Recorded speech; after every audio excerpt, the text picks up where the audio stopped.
Central হাসপাতাল, এই central হাসপাতাল একটা ইঞ্জেকশন দিছে, ইঞ্জেকশনের সাথে সাথে ছেলে নাকি শোয়াতুন উড়ি দাঁড়ায় গেছে, ফুসফুস বন্ধ গেছে। ওই জায়গায় এখান থেকে তারা রিলিজ করে দিছে, তাৎক্ষণিক ছেলেটারে লই গেছে মেজদিকে ফেনি নিছে, ফেনি থেকে ঢাকা নিছে, নিবার অলরেডি ছেলেটা মারা গেছে, আইসিইউতে গেছে, মারা গেছে।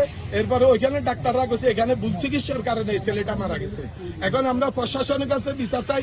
এই ছেলেটা প্রবাসী, মাত্র গতকালকে আছে, তার বাবা প্রবাস, এখন বিদেশ থেকে আসতেছে। এই ছেলেটা অল্প বয়স, মাত্র কিছুদিন আগে বিয়ে করছে, তার একটা বাচ্চা কাচ্চা নাই। এই ছেলের আমরা উপযুক্ত বিচার চাই। যে ডাক্তার, যে ক্লিনিক এর মাধ্যমে এটার এই ছেলেটার ক্ষতি হয়েছে, আমরা এটার সুস্থ বিচার চাই সবার কাছে। আমরা সবার কাছে এই ক্লিনিকের ডাক্তারের বিচার চাই। হাসপাতাল কর্তৃপক্ষ এরকম ডাক্তার কেন রাখলো? জি, আমরা আরেকটা এখানে আর এখানে এই ক্লিনিকে